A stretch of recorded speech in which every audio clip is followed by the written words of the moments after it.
particularmente por estar celebrando estos 37 años como iglesia y también por la bendición de estar con los siervos de la iglesia. La verdad que para mí este es el momento más importante y es un privilegio.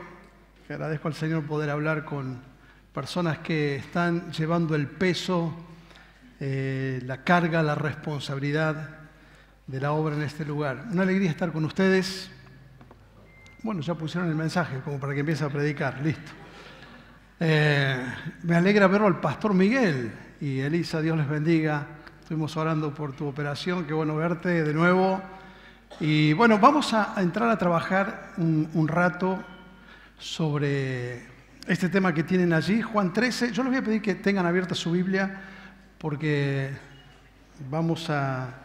tal vez van a poder marcar. ¿A dónde tengo que apuntar con esto?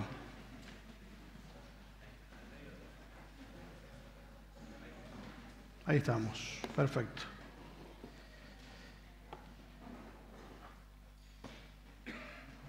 Pongo el texto ahí porque posiblemente a lo mejor estamos leyendo diferentes versiones, pero hay algunas cosas que quiero que marques en tu Biblia. Y vamos a hablar de la teología de la palangana. Dicen que en teología no hay nada por inventar. Si es nuevo, no es verdad. Y si es verdad, no es nuevo. Y esta es una antigua doctrina. Y he querido poner esas dos palabras así. Una tal vez que tiene que ver con el mundo del estudio, la teología. Y una que tiene que ver con la praxis, con la práctica, con la cotidianidad y del servicio, ¿no? Que es la palangana. Juan capítulo 13 dice así la palabra de Dios, verso 1.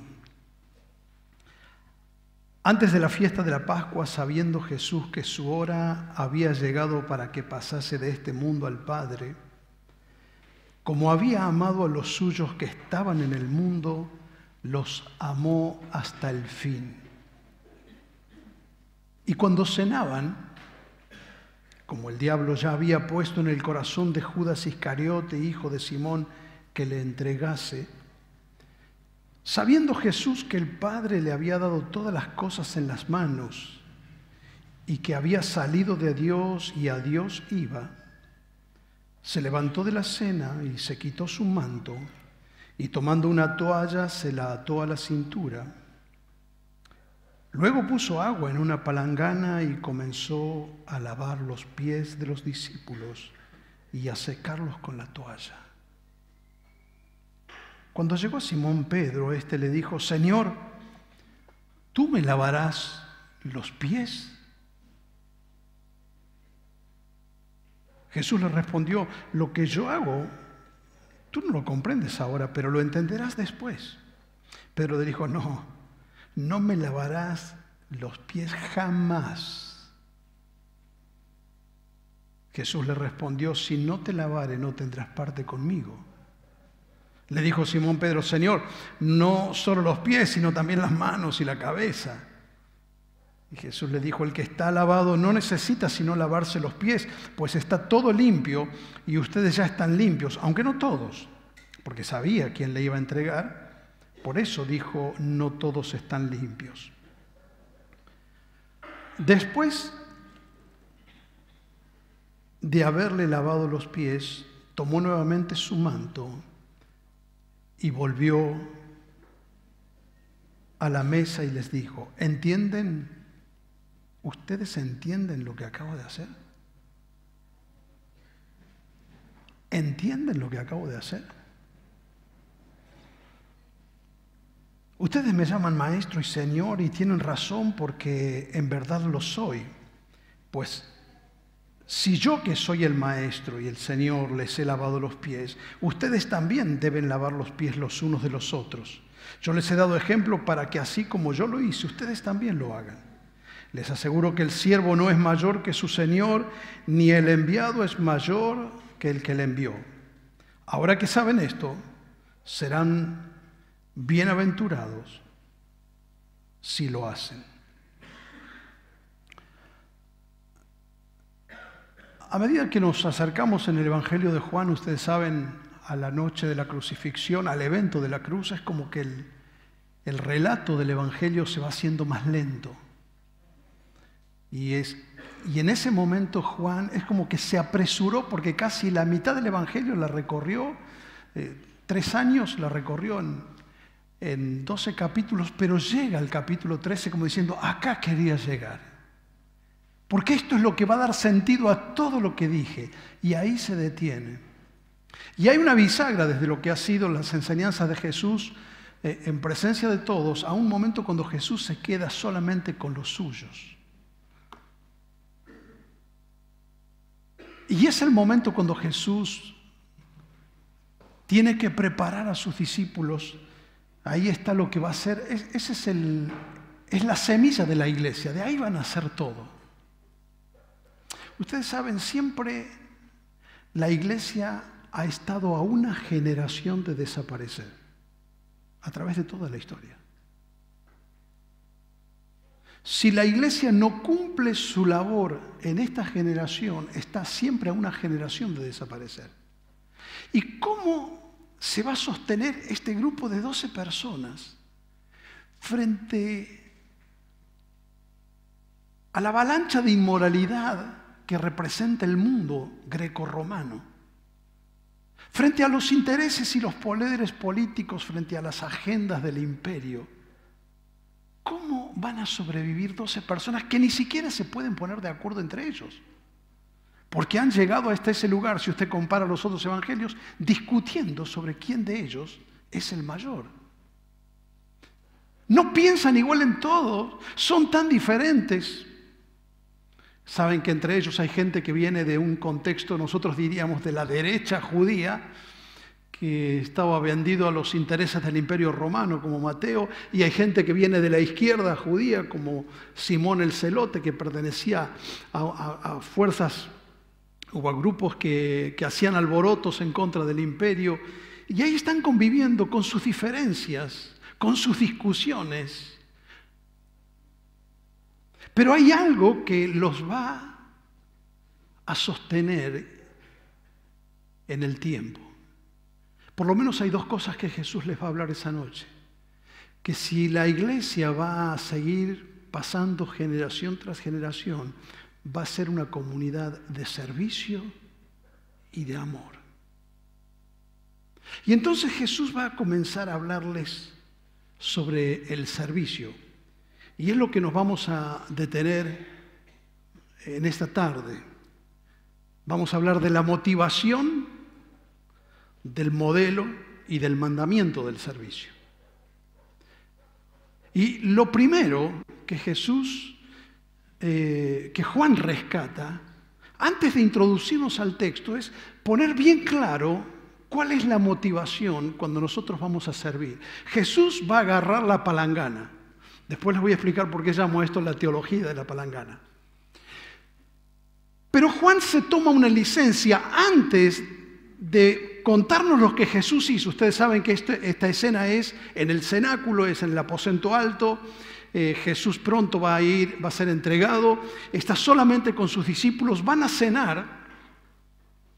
Y Jesús va sorpresivamente a lavar los pies. Pero Juan se toma una licencia, antes de contarnos la escena, nos pone este cuadro. Y este relato no está porque sí ahí. Miren lo que dice Juan. Sabiendo que, antes de la fiesta de la Pascua, sabiendo Jesús que su hora había llegado para que pasase de este mundo al Padre, como había amado a los suyos que estaban en el mundo, los amó hasta el fin. Ahora, Juan lo que está diciendo es presta atención que lo que Jesús está haciendo, lo que va a hacer, lo va a hacer por amor. Si vos no lees este texto, entrás a ver la escena del lavamiento de los pies. ¿Y qué pensás? Lo que Jesús está haciendo es queriendo reprocharle el orgullo que ellos tienen. Lo que Jesús va a hacer es lavarle los pies para poner en evidencia la negligencia de ellos. para poner de manifiesta la falta de disposición que hay entre ellos, la falta de actitud, de servicio que hay. Pero Juan dice, no, lo que Jesús tiene en mente, más allá de que los va a corregir, hay algo que mueve a Jesús. Siempre lo que movió a Jesús fue el amor. Es decir, lo que va a mover a Jesús ahora no es avergonzarlos, sino expresarles su amor. Aunque ellos la lectura que están haciendo tal vez es de vergüenza, porque Pedro le saca los pies de la palangana porque no quiere que le lave los pies. Aunque ellos se van a sentir avergonzados, no es esa la motivación de Jesús. ¿Está claro? Entonces, esto es importante porque lo único que valida nuestro servicio es el amor. Es decir, aún este acto asombroso de servicio que Jesús hace, porque ustedes saben, este era un servicio, el lavamiento de los pies, era una muestra de hospitalidad, bueno, todo lo que ustedes saben, que era una práctica muy común, porque ellos se sentaban en el piso y los pies estaban a la altura, la boca prácticamente y la cabeza del que comía estaba a la altura un poquito de los pies del que estaba al lado, y pasaba lo que pasa como cuando vos andas en hojota en el verano, se te va transpirando el pie, se te va haciendo barrito, va juntando olor, así vivían. Y entonces siempre había un siervo que tenía que tomar la actitud, esto lo hacían los siervos, y era algo que las madres hacían con sus hijos. Y aunque Jesús va a hacer un acto de servicio, si Jesús hubiera hecho y no lo hubiera hecho motivado por el amor, está desvirtuando la esencia de lo que está haciendo, porque lo único que valida nuestro servicio como tal es el amor. Por eso, si no sirves por amor, te vas a sentir frustrado cuando no seas retribuido. Pensá en esto. Jesús tomó la actitud de lavarle los pies a ellos y ninguno de ellos se preguntó, che, ¿y no le podemos nosotros lavar los pies a él? Ninguno tuvo el gesto de retribuir el gesto de Jesús. Al contrario, uno de ellos, con los pies limpios por Jesús, con esos pies corrió a entregarlo esa misma noche. Entonces, si lo que nos mueve en el servicio es lo que nosotros llamamos el feedback, ¿no? La devolución, el reconocimiento, la gratitud, el apoyo que nos dan,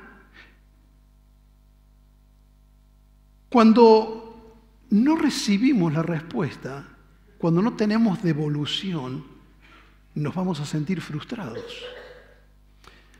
Si sirves por amor, lo vas a hacer aun cuando no haya devolución. Cuando Jesús sana a los 10 leprosos, ese pasaje clásico de la gratitud, 10 leprosos y 9 canallas que no volvieron a dar gracias. Ahora, más allá de poner el foco en la actitud de las personas, pensá esto: Jesús es Dios. ¿Él sabía que no iban a volver a darle gracias? ¿Lo sabía o no? Sin embargo, lo hizo lo mismo. Es decir, Jesús está actuando no desde la especulación de la devolución, sino simplemente desde el amor. Eso es servir, que porque estás donde estás, si estás con una actitud de servir, ese lugar donde estás es mejor. Tu trabajo, tu oficina o tu familia es mejor por tu presencia, porque no estás ahí esperando la devolución. Cuando estás con esa actitud de servicio, por hacer lo que haces, la iglesia es mejor, aunque no te lo reconozca nadie. El lugar donde estás es mejor, aunque nadie te agradezca. ¿Saben? Este barrio es mejor porque esta iglesia está acá hace 37 años. Aunque la mayoría de la gente tal vez del barrio no lo va a agradecer. A lo mejor lo reconocen, sí. Pero aunque no lo reconozca nadie, y aunque nadie le dé gracias, cuando la iglesia sirve, produce eso. Entonces, al hablar de servicio, y al hablar que Jesús lo hace desde el amor, esta es una primera pregunta para los siervos. ¿Amas amar a las personas? ¿O amas corregir a las personas? ¿Amas amar a la gente o amas juzgar a la gente? ¿Amas amar a la gente o amas controlar a la gente? Porque muchas veces el ámbito de servicio, en vez de ser la plataforma para expresar el amor, es la plataforma para corregir, para juzgar y controlar. Y no digo que no haya que corregir, pero escúchame esto, si estás sirviendo, escucha esto. Si tu común denominador es que vas ganando prestigio por querer corregir, aun cuando quieras expresar el amor, la gente se va a sentir distante. Pero cuando tu común denominador es amar, cuando tengas que corregir, lo vas a hacer sin comunicar rechazo. Y por eso Jesús sirve y le va a lavar los pies, pero no porque quiere dejarlos mal parados a ellos, aunque ellos toman conciencia en ese momento de lo que está pasando y los marca el hecho. Entonces, liderar es servir. De estas dos palabras nosotros hemos tomado más la palabra liderar. Pero Jesús lidera siempre desde el servicio. Y me gusta que este no sea un encuentro de líderes, sino de siervos. No tengo nada con la palabra líder, la entiendo. Pero viste, si vos llevas tu hijo a jugar al baby fútbol y lo prueban en un equipo, tiene 6 años y cuando lo vas a buscar, después de las primeras prácticas, el profe te dice, la verdad que este pibe salió al padre, pinta para líder. Pero si te llega a decir, este pinta para siervo, pues es que bajón. Y nosotros exaltamos esta idea de tener un lugar de reconocimiento, líder. Pero liderar es servir. Y servir es por amor. Entonces, cuando dejo de amar, aunque siga sirviendo, he dejado de liderar. No se puede liderar, no se puede guiar y no se puede servir si no lo vamos a hacer desde el amor. Claro que lo podemos hacer, pero estamos vaciando la plataforma desde la cual lo podemos hacer. Entonces la pregunta válida es, ¿por qué hago lo que hago?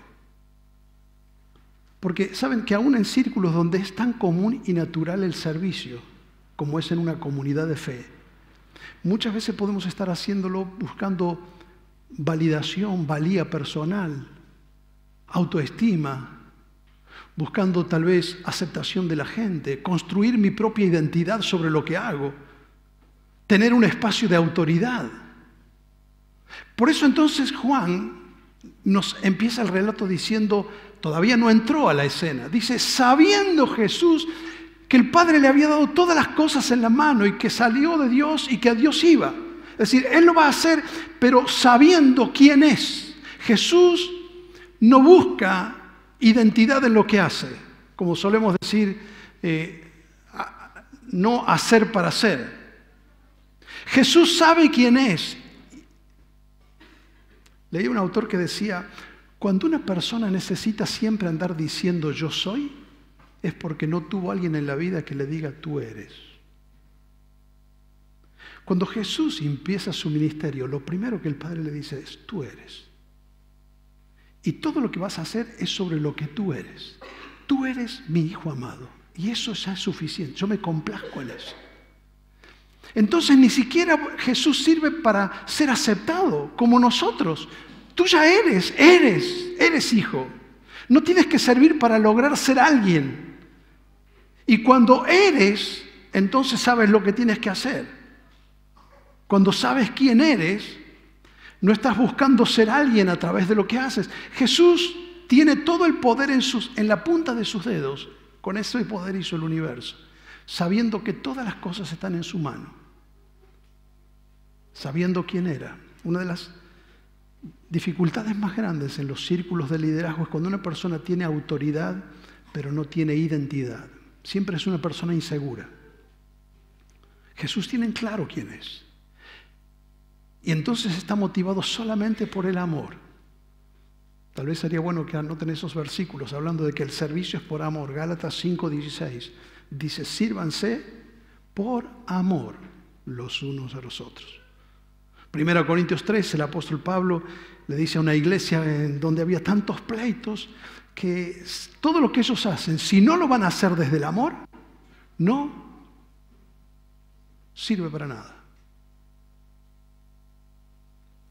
Entonces, ¿cuál es la motivación?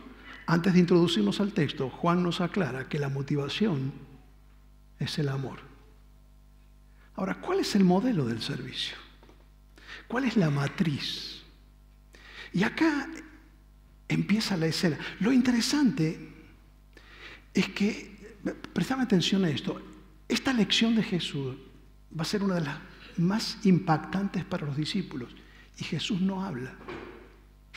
Hasta ahora todavía Jesús no habló. Imagínense que están todos aprontados para comer y cuando Jesús se pone en pie, ellos están esperando que Jesús va a decir algo. Ustedes imagínense que cuando un predicador pasa acá, yo paso acá para hablar, ustedes están expectantes y bueno, tiene que decir algo. Y yo me empiezo a acomodar y busco el agua y voy, preparo cosas, empiezo a mover. Ustedes, empieza una tensión en el ambiente. Y todos están esperando que Jesús va a hacer algo y Jesús busca una palangana. Se saca primero su túnica, su talit de rabino, se apronta, empieza a preparar todo y todavía no ha hablado. En todo el momento Jesús no va a hablar, solamente le hace una aclaración a Pedro, Jesús no va a hablar. Y dice, lo primero que hizo, se quitó su manto. Y esto a nosotros no nos dice mucho, pero quiero decirte algo. Cuando Israel celebraba la gran celebración, el Día del Perdón, si vos hubieras estado en el patio del templo o del tabernáculo, imagínate esa época, vos hubieras visto que todos los judíos son iguales. Ahora los ves a todos parecidos, pero imagínate, todo monocromático, no había telas de colores, normalmente todos se vestían con una túnica. El único que era diferente, y lo podías identificar entre miles de personas, era el sumo sacerdote, porque él tenía una vestidura especial. Dice Éxodo 28 que eran las vestiduras de gloria y belleza. Otra versión dice de santidad, pero eran las vestimentas de santidad, de gloria, así se las llama. Con su pectoral, con sus piedras, sus bordados en oro. Era una persona diferente. Y cuando el sacerdote iba a ofrecer el sacrificio, se tenía que quitar ese manto. ¿Y abajo qué tenía? Una vestimenta que lo dejaba igual a todos los judíos. Es decir, a la hora de hacer el sacrificio, él era uno más, se ponía como uno más del pueblo, para representar al pueblo. Y Pablo toma esta idea en Filipenses capítulo 2 y dice, Jesús, siendo Dios, se sacó la vestimenta de gloria. Porque es imposible el servicio sin la encarnación, sin la cercanía, sin la empatía, sin el acercamiento, sin volverte uno con aquellos a los que estás sirviendo. Y esto es lo que Jesús está haciendo. Él está teniendo un gesto de humillación. Ahora, es interesante, tanto acá como el pasaje que toma Pablo en Filipenses capítulo 2, la humillación, la humildad de Jesús implica que Él deja su lugar. la humildad de Jesús, para Él, la humildad implica dejar su lugar. Para nosotros implica ocupar nuestro lugar. Es decir, que cuando Dios nos pide a nosotros humildad, no nos pide que nos bajemos de ninguna parte, porque nosotros no estamos arriba de nada. Ya nacimos acá abajo, somos pecadores. No tenemos que bajarnos. Cuando Dios nos llama a la humildad, no nos llama a bajarnos. Bajarnos fue el caso de Jesús. Él estaba en la gloria. Cuando nos llama a la humildad, simplemente nos pide que ocupemos nuestro lugar. Que nos ubiquemos donde estamos. Que somos uno más del rebaño. Pero ellos habían llegado esa noche, si comparas esto con los otros evangelios, cuando ellos vienen esa noche, vienen, dice la Biblia, discutiendo quién era el mayor.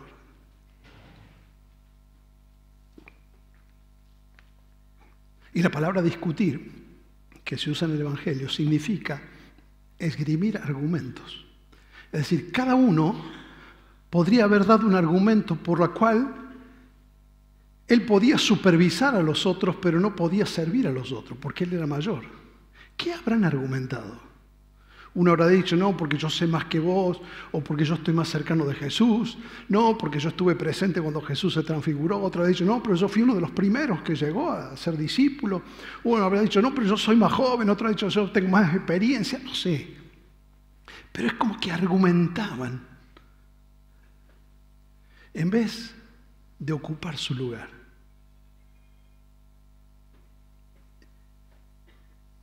Y Jesús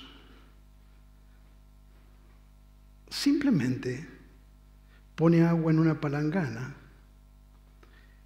y empieza a lavar los pies de los discípulos. Cuando llega Pedro se da una situación extraña. ¿Sabes que cuando vos querés servir, normalmente te vas a tropezar con tres cosas, tres reacciones? Alguien que cuestione tu servicio, alguien que rechace tu servicio o alguien que se quiera aprovechar de tu servicio. Y Pedro hizo las tres cosas. Primero cuestionó el servicio del Señor, dijo, ¿tú vas a lavarme los pies?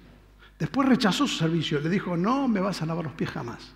Y después se quiso aprovechar, dice, bueno, ya que estamos, lávame entero, lávame la cabeza, lávame las manos, lávame completo.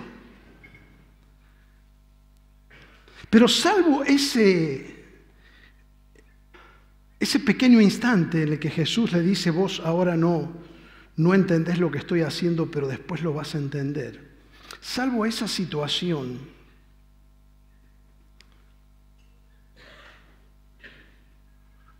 Jesús no habla. Y comienza a lavar los pies uno por uno. Quiero decirles esto.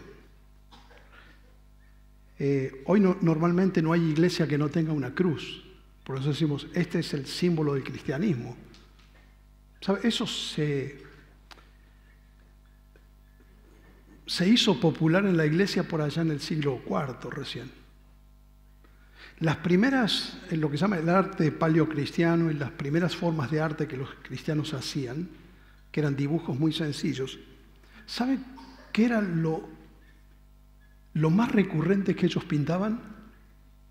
Los cristianos, en la catacumba usted no va a ver una cruz, porque la cruz para ellos era todo el símbolo de la vergüenza y el sufrimiento y la muerte de Jesús. ¿Sabe cuál fue el dibujo más recurrente de la iglesia primitiva? Una palangana y una toalla. Y otro dibujo muy recurrente en el arte cristiano hasta el siglo IV era algo muy sencillo, era una canasta con pescaditos adentro y pedazos de pan. Es decir, estaban muy impresionados por los milagros de Jesús y por otro lado, esto los marcó tanto que es como que lo primero que se transmitió en la cultura, en el arte y en la tradición oral de la iglesia fue este gesto de Jesús, que era propio de un esclavo. Sin embargo, da mucha pena que en muchos ámbitos de instituciones, de comunidades cristianas, Estamos más pendientes de supervisarnos unos a otros y de los lugares que ocupamos, en nombre de un Jesús que lavó los pies. Hoy se ha construido toda una nueva jerarquía en las iglesias con nuevos títulos que las personas se van poniendo. ¿Qué hay detrás de todo esto? Hay un médico cordobés tenía que ser, que pueden después buscar el video de YouTube, pero él cuando le habla a un grupo de médicos de la Universidad de Córdoba que se acaban de recibir, y como él sabe lo que una persona siente cuando puede poner una plaquita afuera de la puertita de la oficina, entonces él como médico usa un término y él les habla de la broncemia. No sé si han visto esto, la broncemia, y dice, la broncemia, bueno, la alcoholemia, ¿qué es? Es el alcohol en sangre, ¿cierto? La glucemia te mide el azúcar en la sangre. Y la broncemia, ¿qué mide? Es el bronce en sangre. Y él dice, ¿vieron cuando una persona empieza a tener un cierto reconocimiento o empieza a ser bendecido o tiene el acompañamiento o el reconocimiento de otros? Enseguida le empieza a subir el bronce en sangre. Como los próceres, vieron que todos los próceres tienen bronce. Entonces, ahí tienen a una persona que vive en el barrio y ahora es concejal o le dieron un puesto, un título. Y cuando pone esa placa, él ya piensa que es un poco más que los demás. O la persona que ha logrado algo y empieza, y él lo hace de una manera tan graciosa, porque dice, cuando empieza a subir el bronce en sangre, es medio peligroso porque las articulaciones ya no trabajan igual, la persona no se puede inclinar. Y la vista empieza a fallar. Cuando una persona tiene broncemia, dice, la vista ya te falla porque ya no reconoces a la gente. Y se empiezan a pastizar un poco los músculos de la cara, ya no se puede reír como antes, ya camina duro, parece una persona diferente. Qué fácil es para todos nosotros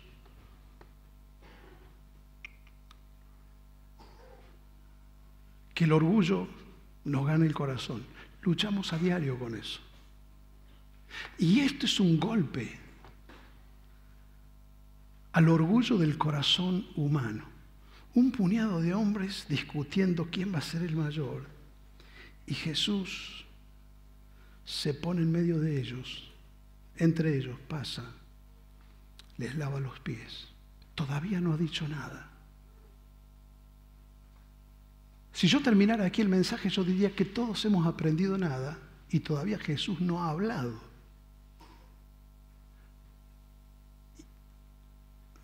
Esto lo voy a pasar para no llevarles más tiempo. Vamos al mandamiento. Entonces va a venir el mandamiento de Jesús. Después que Él ha lavado los pies, dice el verso 12,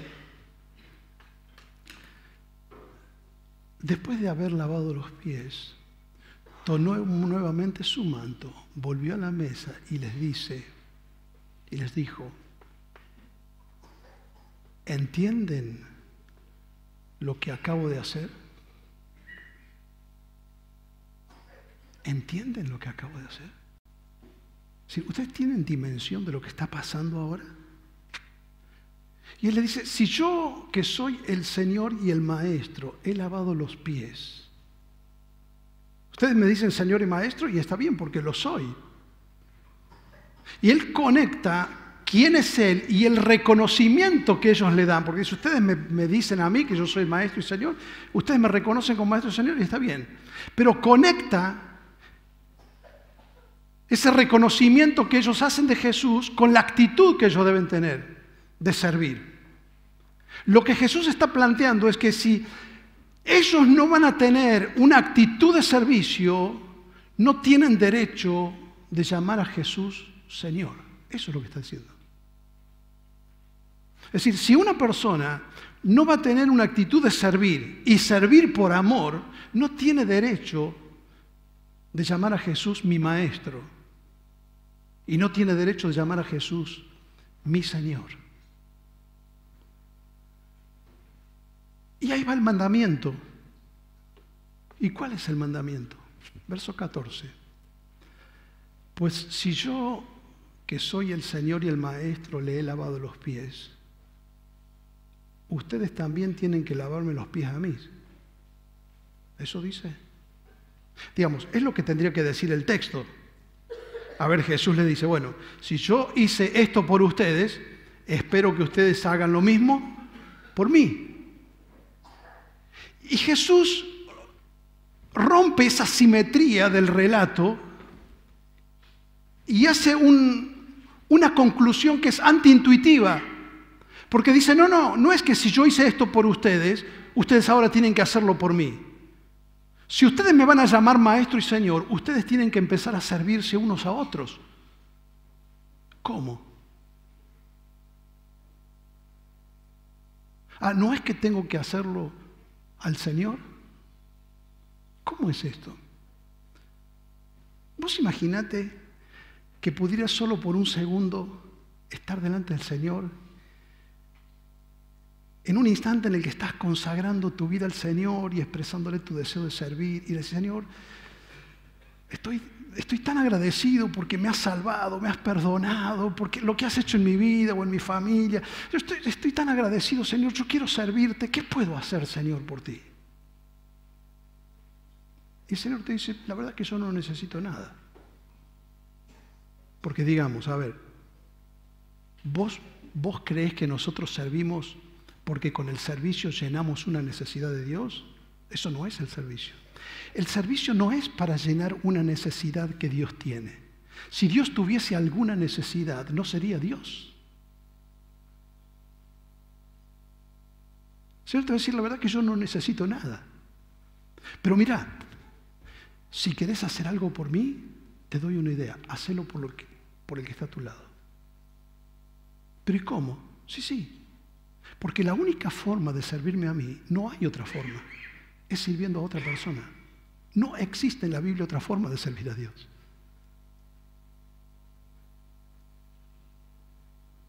Rompe nuestra cosmovisión de lo que es el servicio.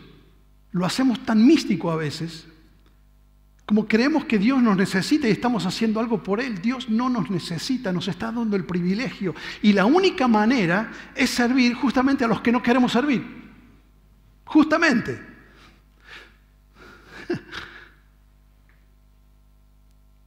Y tal vez te vas a sorprender si lo haces, que un día el Señor te va a decir, bienvenido, bienvenido. Entra a disfrutar, buen siervo y fiel, porque tuve hambre y me diste de comer, porque estuve enfermo y me visitaste, porque cuando estuve en la cárcel viniste a mí. Y le vas a decir, pero Señor, ¿yo cuándo hice eso por vos? No, es que esto funciona así. Cuando lo hiciste por ellos, es ahí donde lo estabas haciendo por mí. No hay otra manera. No hay otra manera de servir.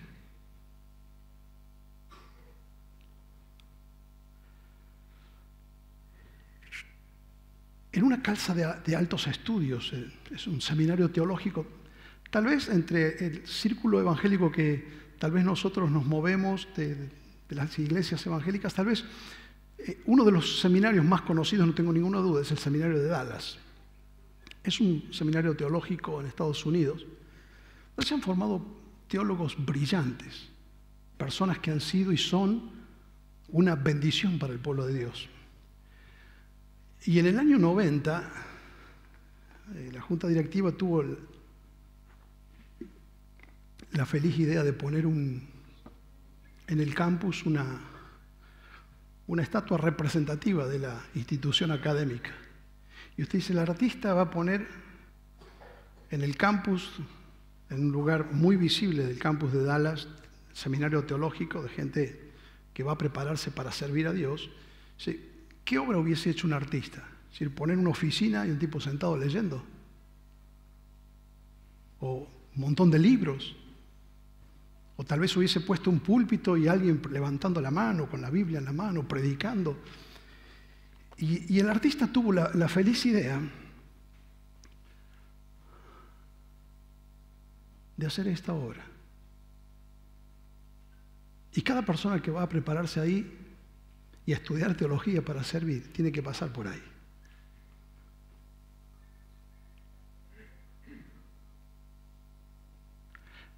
Y hay algo interesante. ¿Por qué lo pone a Pedro y lo ves a Jesús lavándole los pies?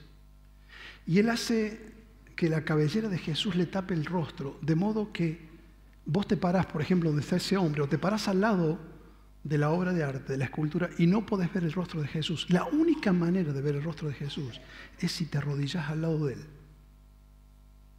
Y cuando vos te inclinás como él está inclinado, le podés ver el rostro. Y no solamente eso, tal vez ves agua ahí porque la gente va y llena bien la palangana que está abajo, cuando es para que tenga agua, y cuando vos te agachás y te pones tu rostro y podés ver el rostro de Jesús, ves reflejado en el agua tu rostro con el de Jesús. Y hay toda una parábola del servicio en esto, ¿no?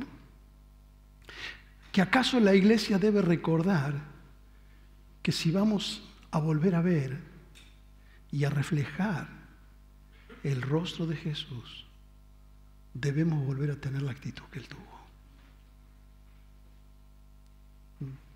No hay sacrificio si no nos quitamos el manto. No hay adoración genuina ni hay servicio genuino si no nos quitamos el manto y nos inclinamos como el Maestro.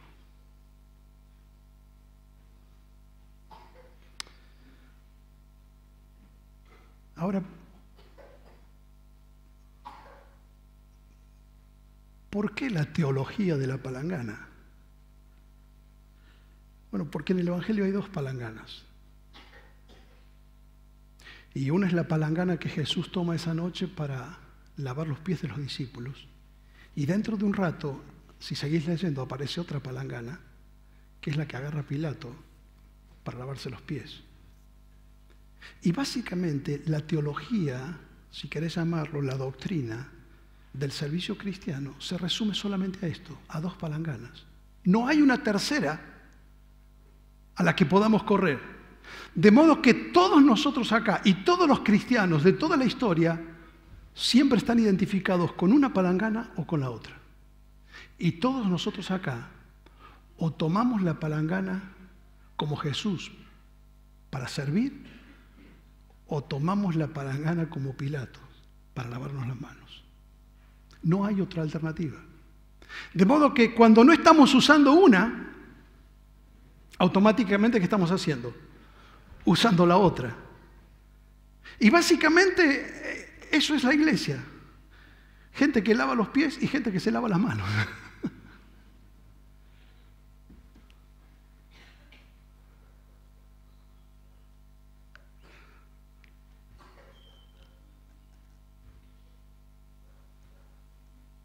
Por eso Jesús termina este relato con una bienaventuranza. Es como que nos lleva de nuevo al Sermón del Monte. Y les dice así, verso 17. Ahora que lo saben, serán bienaventurados. Un viejo himno cristiano decía, gozo da servir a Cristo. Tu alma va a tener plenitud. Porque ocurre algo. Mira, termino con esto y vuelvo a la teología de la palangana. Creo que en esta época la fe cristiana como experiencia está flotando de pronto entre dos extremos. Por un lado, actitudes o una forma de vivir la fe de una manera muy mística. Y por otro lado, de vivirla muy intelectualmente y estudiar. Y no digo que esté mal, no está mal la experiencia espiritual dinámica y no está mal el estudio. Pero lo que tiene la teología de la palangana es que da un salto, permite que la teología se convierta en una teofanía. ¿Y qué es una teofanía? Es una aparición en tiempo real de Jesús o de Dios. Cada vez que Dios aparece sorpresivamente, aún antes de la encarnación de Jesús, los teólogos le llaman eso una teofanía, es decir, Dios se hace presente. Y lo hermoso de esto es que cuando la iglesia agarra la palangana, la teología se convierte en teofanía. No hay una manera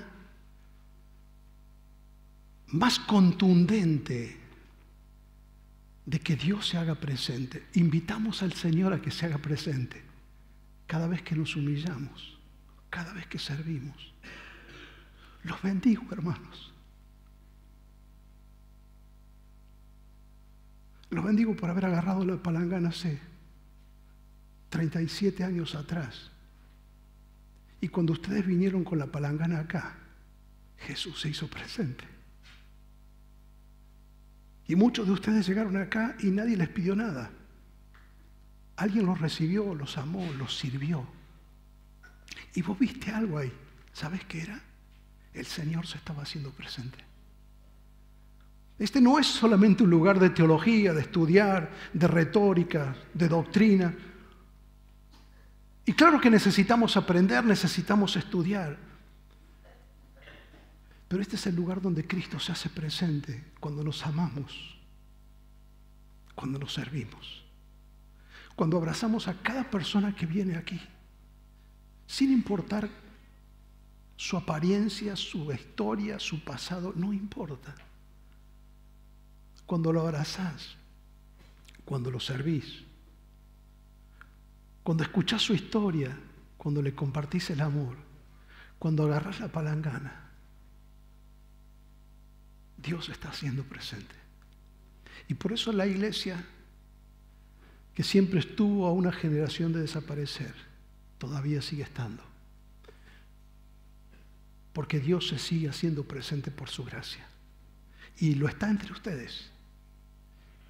Y Dios seguirá estando, seguirá moviéndose, seguirá trayendo almas.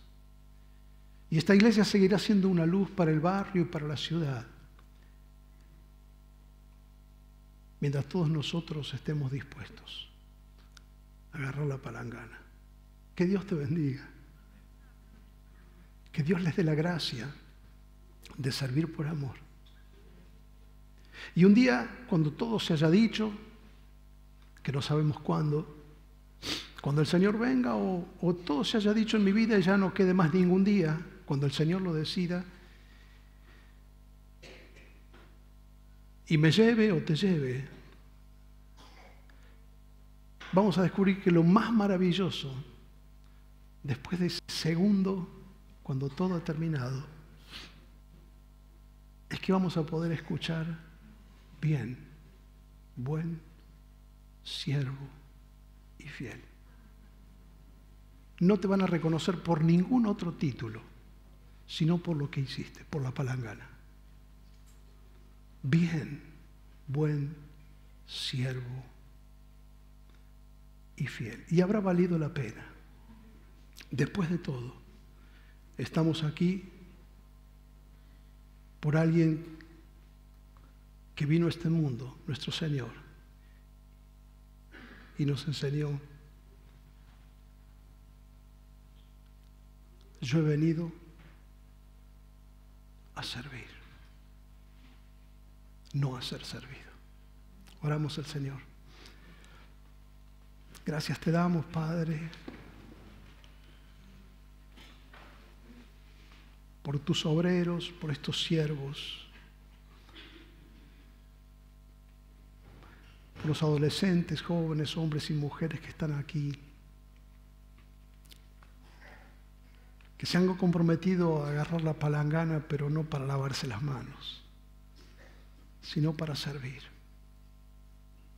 ¿Y cuántos de los que están aquí un día vinieron y descubrieron que vos estabas aquí porque alguien los amó, les sirvió? Señor, líbranos de perder esta gracia que vos nos has dado con tu ejemplo, y que podamos ser hombres y mujeres que sirven y bendicen este barrio, esta comunidad, que podamos, como dice tu palabra, servirnos por amor los unos a los otros. Bendice, Señor, y renueva las fuerzas de tus obreros, de tus siervos, Señor, levanta el ánimo de cada persona, aun cuando están sirviendo y tal vez no han tenido la respuesta que esperaban.